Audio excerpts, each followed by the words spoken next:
Sir ఇంకా మీ future projects ఏం sir సినిమాల విషయం? ఫ్యూచర్ ప్రాజెక్ట్స్ ఇప్పుడు ఎలక్షన్ వస్తుందమ్మా. ఎలక్షన్ అయిపోయిన తర్వాతనే ప్రాజెక్ట్స్ అన్నీ కూడా మొత్తం టోటల్గా ఈ సంవత్సరం ప్రాజెక్ట్స్ అయితే ఎక్కువే ఉంటాయి.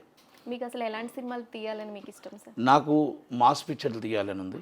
నేను సమాజంలో నేను తీసే భైరవ కానీ లేకపోతే ఇంకోటి చట్టం కానీ నేను సమాజానికి పనికొచ్చే సినిమాలే తీశాను. చాలా సినిమాలు ఓరియంటెడ్ ఫిల్మ్సే తీశాను, మాస్ పిక్చర్సే తీశాను, మా అన్నయ్య బంగారు తీశాను, అలాగే నేను చట్టం తీశాను, భైరవ తీశాను, చాలా సినిమాలు తీశాను. కామెడీ సినిమాలు, మంచి సినిమాలు తీయాలని అనుకుంటాను. అలాగే నేను డిఫరెంట్ పొలిటికల్ మూవీస్ కూడా తీశాను.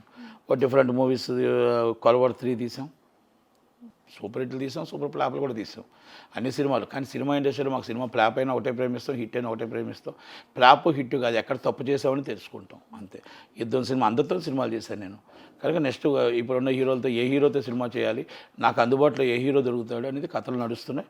ఆ కథతో సినిమా తీసుకుంటాను. నాకు అందరితో చేయాలని ఉంటుంది, కానీ అందరితో డేట్ ఇవ్వాలి కదా, లోనికి ఎంట్రీ ఇవ్వాలి కదా. అందుకనేసి ఎవరితో చేయాలి, నాకు అందుబాటులో ఉన్న హీరోతో నాకు దేవుడు, నాకు డేట్స్ ఇచ్చేవాడు దేవుడు. కనుక నాకు డేట్స్ ఇచ్చే హీరోతోనే నేను సినిమా చేస్తాను. చేతులు కట్టుకొని హీరోతో నేను సినిమా చేయను. చేతులు కట్టుకొని నించొని నేను క్యాషియర్ అనే సినిమాతో నేను చేయను. నా పాలసీ అప్పటికి ఇప్పటికి ఒకటే పాలసీ. ఒక హీరోగా గౌరవిస్తాను, హీరోయిన్గా గౌరవిస్తాను తప్ప చేతులు కట్టుకొని నించొని వాళ్ళ ముందు వాళ్ళకి అక్కడ మీరు ఇదిగో ఇది తీసుకోండి, అది తీసుకోండి, మీరు ఇది ఖర్చు పెట్టిన అది ఖర్చు పెట్టిన అనేది సినిమా చేయను. సినిమాలాగే చేస్తాను. డైరెక్టర్లా చేయాలి, నిర్మాతలా చేయాలి, హీరోలా చేయాలి, హీరోయిన్లా చేయాలి. అలా ఉన్నప్పుడే నేను సినిమా చేస్తాను. ఓకే సార్, మీ టైం కేటాయించి మాకు ఇంటర్వ్యూ ఇచ్చారు. Thank you so much sir. Thank you. Please subscribe to max TV. ఇట్లు మీ నట్ కుమార్.